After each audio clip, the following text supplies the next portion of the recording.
O meu entrevistado de hoje é economista e bacharel em Direito. É professor da Fundação Getúlio Vargas em São Paulo desde 1959 e edita a Revista de Economia Política desde 1981. Já foi ministro da Fazenda no governo Sarney e da Administração e de Ciência e Tecnologia no governo Fernando Henrique Cardoso. Boa noite, professor Bresser Pereira. Boa noite, Fernando. A satisfação ter o senhor aqui. Também. Como é que você enxerga? Você acha que o Lula foi vítima de um sentimento parecido com o sentimento que estremeceu as relações dos industriais com o Getúlio? O que acontece na cabeça do empresário brasileiro que ele vai se descolando de uma agenda que parecia uma retomada interessante num processo de emancipação do Estado brasileiro? Então, essa pergunta é importante. E veja, quando o PT surgiu em 1980, né, ele surgiu com um discurso muito radical. Era um discurso de revolução socialista, a ideia da socialismo e tal.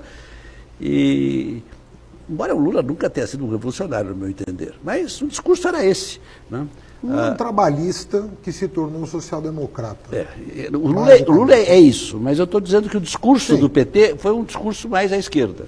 Quer dizer, isso deixou a burguesia muito preocupada, isso durante todos os anos 80. Quer dizer, agora, quando chega, afinal, na véspera de ser eleito, né, isso agora já é 2002, né, quer dizer, ele faz a carta aos brasileiros. E aí ele mostra, olha, aqui eu não estou aqui para fazer revolução nenhuma, eu sou aqui um social-democrata, eu quero administrar o capitalismo melhor que os capitalistas. Eu tenho um compromisso com o povo, eu não vou abrir esse compromisso, mas eu acho que dá perfeitamente para se atender aos trabalhadores e ao povo e, quer dizer, e manter naturalmente o sistema capitalista funcionando como está. Foi essa a mensagem e essa coisa, né, comprovou-se rapidamente quando depois de eleito, né, a política dele. Ele cumpriu a palavra. Ele cumpriu a palavra, né, de forma que o governo, os 8 anos de governo dele foram um enorme sucesso. Né, um enorme sucesso econômico, porque o Brasil cresceu muito, beneficiado grandemente por esse forte aumento no preço das commodities. Foi um enorme sucesso também no plano internacional. A política internacional brasileira projetou o Brasil de maneira extraordinária. O Brasil virou realmente um parceiro dos grandes países, né, um intermediário na solução dos problemas daqui da América Latina. Uma beleza. Quer dizer, e ele termina com uma popularidade de 87%. Ou seja, a burguesia estava com o Lula também ali naquele momento. Sim. Tava, mas sabe como é, não é? O Lula nunca deixou de dizer, eu estou comprometido com os pobres. Isso ele não, quer dizer, ele fez muitas concessões, qualquer político tem que fazer compromissos. Ele fez compromissos, né? Mas sem abrir o seu compromisso básico com os pobres e os trabalhadores. Quer dizer, e aí veio o governo Dilma.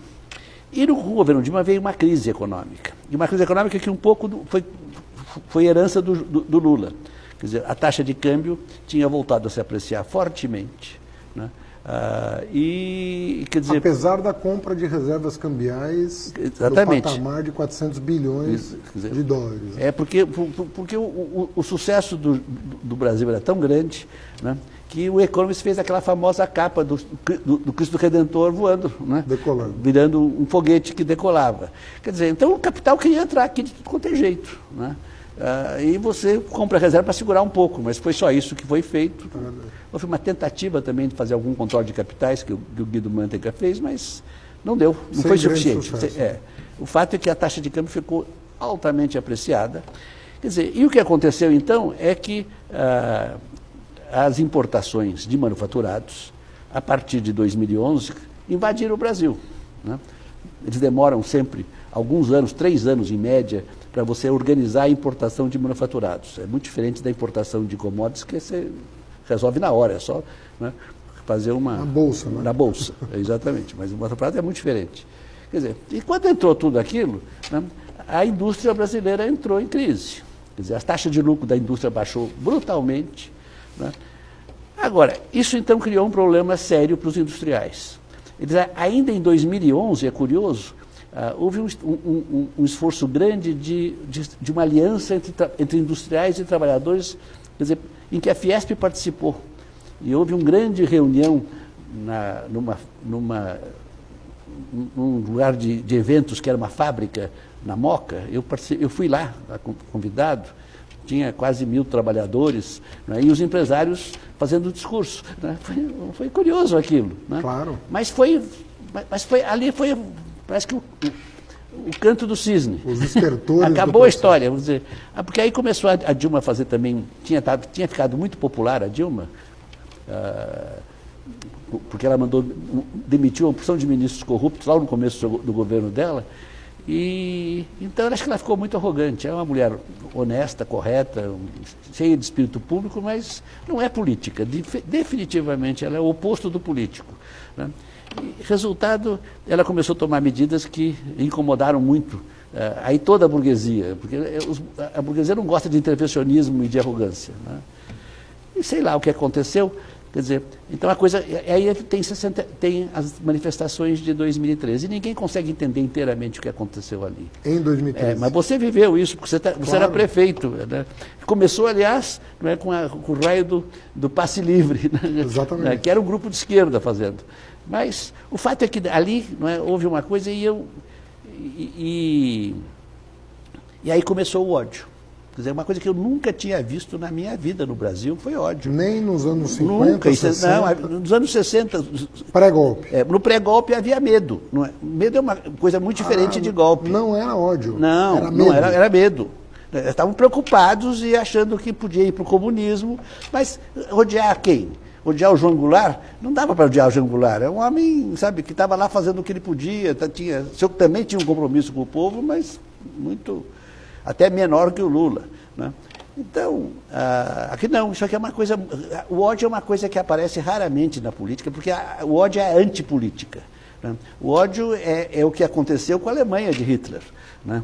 Quer dizer, o povo alemão ficou com ódio, né? Devido à derrota que teve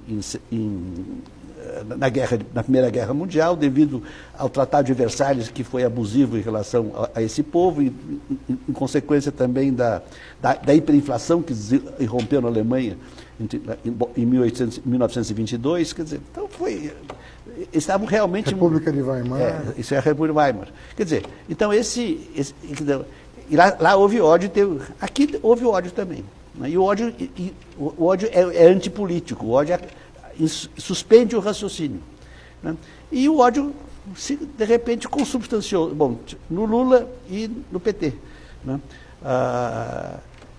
Quer dizer, inclusive porque agora eles começaram a dizer, nós não queremos, quer dizer, quando viram que a Dilma tinha condições de ser reeleita, e acabou sendo reeleita, né, a coisa foi piorando. Né? E no dia seguinte da reeleição... A reeleição dela pareceu inaceitável para a oposição. Exatamente. Quer dizer, isso estava... Quer dizer, e o curioso nisso aqui é que, ao mesmo tempo, né, a crise do governo Dilma fez renascer o neoliberalismo no Brasil. O neoliberalismo no Brasil já tinha estado com o Fernando Henrique, mas era um neoliberalismo social. Na parte social ele cuidou bem, o Fernando Henrique. Ele cuidou mal foi na parte econômica, que ele realmente não estava muito interessado numa política nacional e desenvolvimentista. Não era isso. Mas agora, quando começa em janeiro de 2015, quer dizer, de repente nós descobrimos, toda a sociedade brasileira descobre, a Dilma inclusive descobriu naquele momento, eu acho, que o Brasil estava numa grande recessão, não se sabia durante a eleição disso, e que estava numa grande crise fiscal. Né? Uma parte da qual tinha sido responsabilidade do gasto excessivo que a Dilma fez e das desonerações que ela fez. Quer dizer, e aí então eu vi acontecer uma hegemonia ideológica neoliberal muito forte nas elites brasileiras. Então era ódio, mas neoliberalismo, que é uma coisa muito autoritária. Bom, só podia dar do Bolsonaro, né? Ódio, mas neoliberalismo é exatamente o que o governo Bolsonaro parece ser. Né? Quer dizer, na verdade, isso tudo criou, a meu ver, 3 coisas muito ruins. A primeira foi o impeachment. O impeachment foi um golpe do Temer, vice-presidente, que percebeu que se ele fizesse um programa como ele fez, uma ponte para o futuro, absolutamente neoliberal, ele conseguiria o apoio dos neoliberais que estavam cheios de ódio e ele faria um impeachment e ele seria o presidente. Deu certo. O Moro fez exatamente a mesma coisa. Ele percebeu, ele e o Dallagnol viram que se eles atacassem o Lula, a Operação Lava Jato seria um sucesso enorme, né? E ele tinha um futuro brilhante na vida. Então atacaram o Lula firme e fortemente. Agora está provado que era uma estratégia política, né? E o Bolsonaro fez exatamente a mesma coisa. Ele, que não tinha nada a ver com o neoliberalismo, chamou o Guedes, que esse sim é um neoliberal alucinado, né? E aí, quer dizer, aproveitando desse neoliberalismo e dessa situação de ódio da burguesia brasileira. Mas eu acho que isso está acabando. Quer dizer, eu estou convencido de que o desastre desses primeiros 10 meses do governo Bolsonaro, a desmoralização profunda, né, quer dizer, que está espalhada em toda a sociedade brasileira, né, e não é só na esquerda, em toda parte, né, é uma coisa assim, é o inominável que está no governo, é uma coisa, né, eu vi um rapaz dizendo que o que tinha no governo era um bando de palhaços que não faziam graça nenhuma, que não tinham graça nenhuma. Quer dizer, sabe, as pessoas perderam qualquer respeito por ele, porque ele não se dá o respeito. É verdade. Então eu acho que nós precisamos acabar com esse ódio, acabar com essa pendência, porque nós temos coisas para fazer, né? Eu fiz um artigo agora na Folha, que até eu traduzi para o inglês depois, que chama-se Depois do Pesadelo, né? E nesse artigo eu digo assim, eu pensei, não escrevi isso, mas eu pensei, ai, que saudades que eu tenho do Fernando Henrique. Né? Não, porque eu disse, aí eu vou explicar, mas pensou. E o que eu escrevi estava mais ou menos dizendo isso. Eu falei, olha, porque nós tínhamos, entre 1995 e 2012, 14, nós tínhamos uma alternância entre dois partidos, um partido de centro-esquerda, que era o PT, e um partido de centro-direita, que era o PSDB. Os dois tinham posições diferentes, desacordos. Eu que comecei, não mudei para o outro, porque eu pensava que o meu partido era social-democrata e não era, então era de direita. Mas, quer dizer, nós vivíamos num entendimento bastante razoável, né? Achávamos que o outro estava errado, o outro acha que eu errado, mas havia diálogo, havia debate. E respeito. E respeito, que é fundamental na política, é essencial para a democracia. Às vezes o jornalismo valoriza muito as rusgas, né? Mas, na verdade, existe um clima civilizado. Claro, exatamente. No país, né?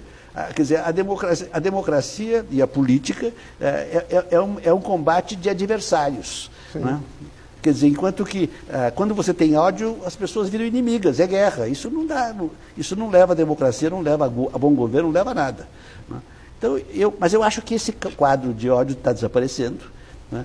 E eu acho que é preciso que tanto a centro-esquerda do PT e a centro-direita, né, do PSDB e do que for, né, agora tudo mudou um pouco, né, que esses comecem novamente a se entender e a conversar, né, e abandonar essa coisa alucinada aí. Bressa, eu quero agora, depois fizemos uma retrospectiva boa, né? Boa. Mas queria pensar com você, eu te leio desde muito jovem, né? Eu escrevi um livro sobre o colapso do socialismo. Eu li seu livro. E em parte você escreveu um livro pouco antes sobre a tecnoburocracia. Isso. Que era um texto já muito alinhado com o pensamento, o que se dizia à época sobre o que teria sido aquela experiência. Depois você escreveu, eu já aluno da FEA, né, eu topei com os teus textos sobre inflação inercial. Sim. Mais recentemente resgatei textos e livros teus. Aliás, estou lendo o último que você me deu generosamente. Estou terminando de ler sobre desenvolvimentismo. E eu queria me ater a esse teu último movimento de reflexão crítica sobre a história do Brasil, mas apontando o futuro. Você faz uma provocação nova, né? Você continua um jovem pensador, muito estimulante. sobre os pressupostos macroeconômicos do desenvolvimento. Sim. Né? Que, na minha opinião, até onde eu sei, não tinha visto isso na literatura. Querendo dizer o seguinte, olha, é óbvio que desenvolvimentismo é microeconomia. Você tem que fazer. A Petrobras, por maior que ela seja, é um experimento microeconômico. Claro. Né? Comparando com a política macroeconômica. E assim por diante. Mas existem pressupostos macroeconômicos. O que, na minha opinião, é uma novidade na literatura. E você fala que existem alguns equilíbrios que precisam ser mantidos para que um projeto de desenvolvimento possa ser frutífero no país, possa render o máximo, né, de bem-estar, de crescimento econômico. E, me corrija aí, mas você fala de 5, você chama de preços. São preços. Né, são preços de alguma maneira. Preços. Mas você fala de taxa de juros, você fala de salários, você fala de lucro, você fala de câmbio e você fala de inflação. Né? Você fala, ó, isso, o macroeconomista que está pensando no país, que está pensando no desenvolvimento, tem que cuidar dessas questões. Isso. E você sempre deixa claro, isso são pressupostos, isso não é o desenvolvimentismo. Porque o desenvolvimentismo é depois saber o que fazer a partir disso. Mas se não tiver equilíbrio fiscal, se não tiver uma série de pré-condições, eu vou ter desequilíbrios que vão jogar contra o projeto, pelo menos no médio e longo prazo. Então, para eu ter eu queria que você explorasse um pouco da onde saiu essa intuição, com quem você está dialogando. Você está dialogando com os velhos desenvolvimentistas, com os novos neoliberais.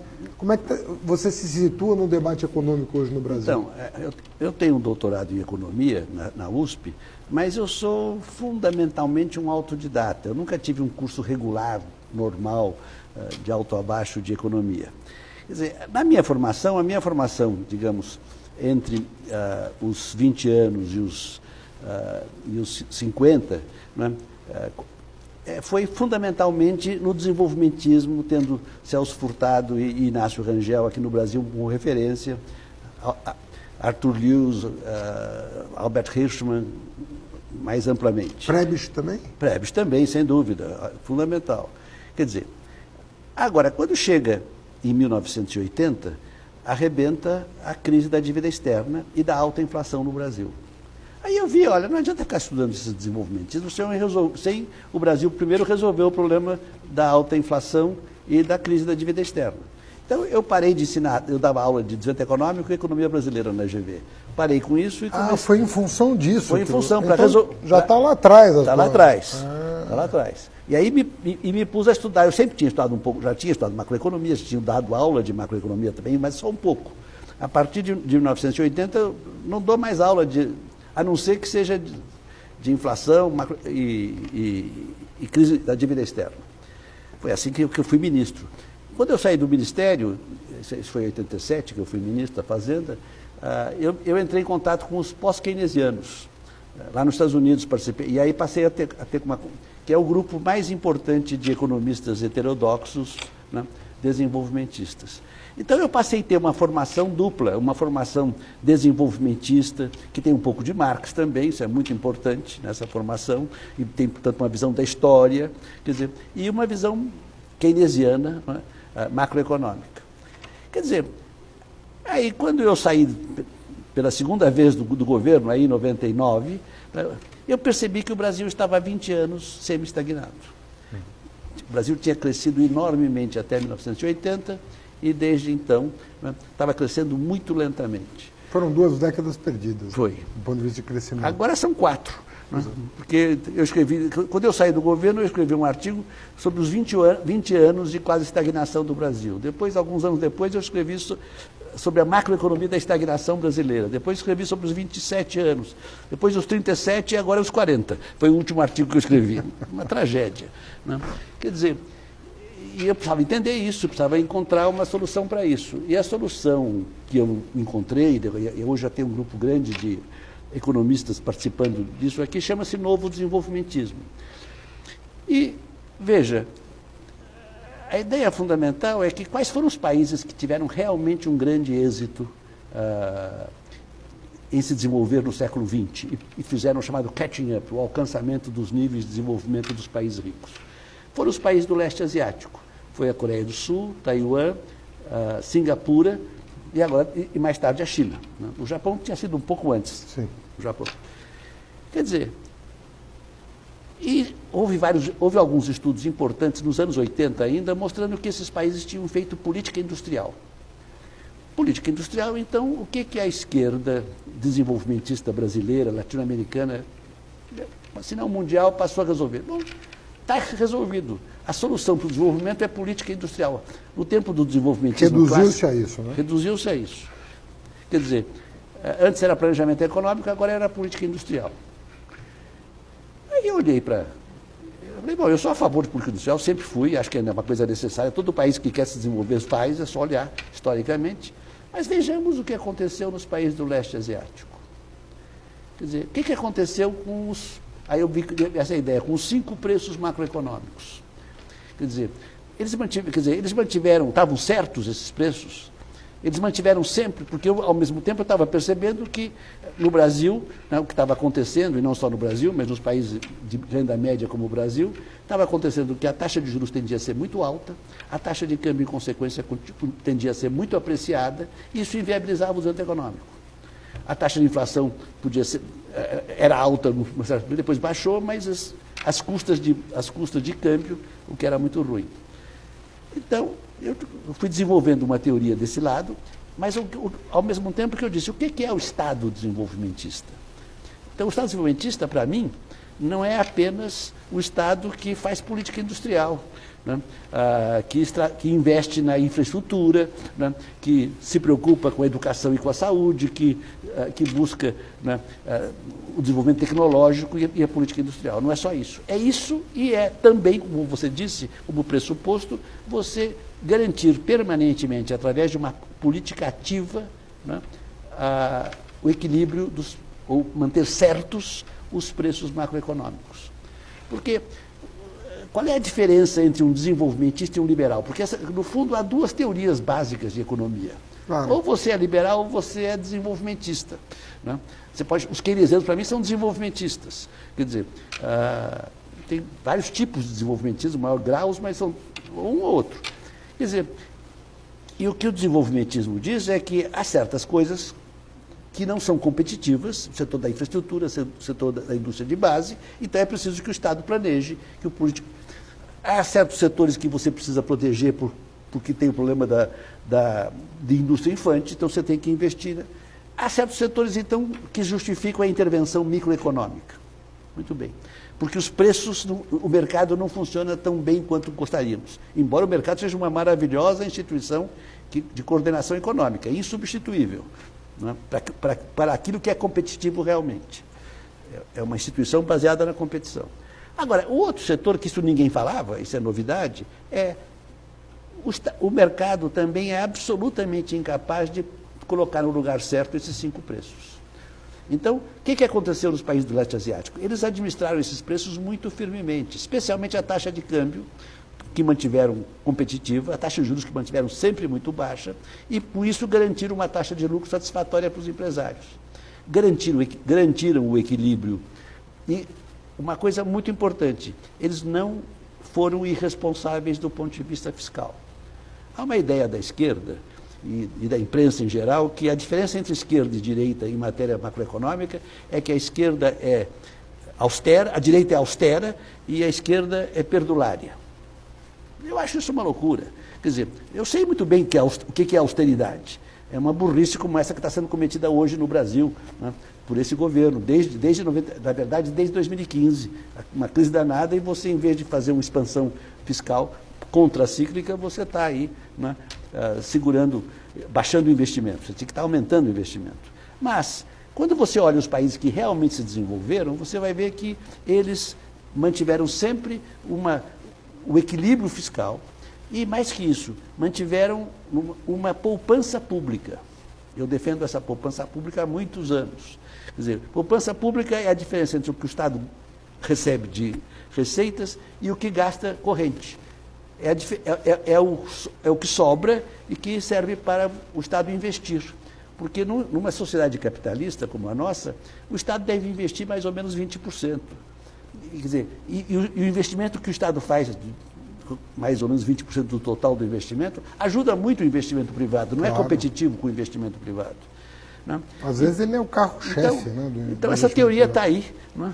E eu espero que essa teoria está tendo cada vez mais interesse. Nós temos feito seminários internacionais, vem gente de fora do Brasil, de vários países, discutir conosco, etc. Né? Muitos dos nossos papers estão na revista de Economia Política, que agora chama-se Brazilian Journal of Political Economy, tem o nome em inglês também. Né? E com isso a gente vai vendo se o Brasil recupera, porque o Brasil precisa dramaticamente reencontrar o seu caminho no plano econômico. Beto, eu termino essa conversa que podia se estender por uma semana com a seguinte pergunta. Você é uma pessoa que viveu intensamente a vida nacional. Você participou de governos, você participou da vida acadêmica. Nós estamos num momento delicado. O Brasil está numa encruzilhada aí difícil. Quais são as forças sociais que você enxerga que poderão estar à mesa para superar esse momento difícil? Esse projeto exige gente. Tem que ter gente por trás disso. Forças políticas, movimento popular, movimento social, movimento empresarial. Como, à luz de toda a tua experiência, que vai aí mais de 50 anos de experiência vivida mesmo, né? Não como espectador, mas como partícipe, quem são os atores desse projeto? Então, veja, isso é muito difícil responder.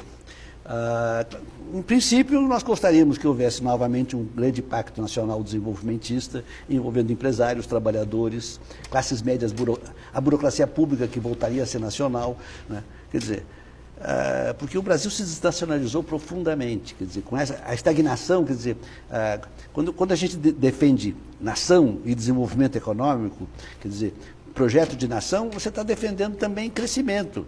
Nós perdemos tudo isso. Né? A classe empresarial está hoje destruída. Né? O sucesso do imperialismo em acabar com a nossa indústria, ou em comprá-la, mas geralmente é acabar com ela. Por isso, simplesmente, hoje no Brasil a indústria representa 10% do PIB, já representou 26%, 27%. É uma desindustrialização profunda. Agora, há uma coisa interessante, quer dizer, houve um grande cientista político marxista chamado Poulantzas. E o raio do Poulantzas fez uma análise fascinante sobre o Estado. E ele mostrou, num certo momento, e as classes sociais, ele mostra que, em certos momentos, é o Estado que, até um certo ponto, cria as classes sociais. Isso foi claramente, quer dizer, reconhece e dá identidade a elas. Isso como que constitui, né, por assim dizer. Como constitui, é melhor que cria. Foi o que aconteceu muito claramente com Getúlio Vargas lá nos anos 30 e 40. Quer dizer, ele constituiu como classe a classe trabalhadora, a classe dos empresários industriais e a burocracia pública moderna brasileira, que foram os grandes atores. Quer dizer, então o Brasil está precisando novamente dessa construção. Né? Como é que se faz isso? Não existe nenhuma fórmula mágica. Mas, quer dizer, nunca o Brasil precisou tão fortemente desarmar seus espíritos e se unir. Quer dizer, então, isso permite então, que setores que estão alienados, acreditando que o liberalismo econômico pode resolver nossos problemas, isso é uma coisa ridícula. Quer dizer, a grande diferença entre o desenvolvimentismo e o liberalismo, em termos de resultados, é o seguinte: o liberalismo econômico, num país como o Brasil ou como a Argentina, num país em desenvolvimento ainda, quer dizer, a chance de ele promover o desenvolvimento econômico é zero. Não tem chance nenhuma. A chance do desenvolvimentismo é, digamos, 50%. Se for bem administrado, dá certo. Se não for bem administrado, vai... Bresser, uma honra e um prazer conversar com você. Foi um prazer falar com você também. Acabei de entrevistar o professor Luiz Carlos Bresser Pereira. No próxima semana estarei aqui com uma nova entrevista para discutir a realidade brasileira e latino-americana, sempre às 20 horas, na ALL TV e nas redes sociais. Boa noite.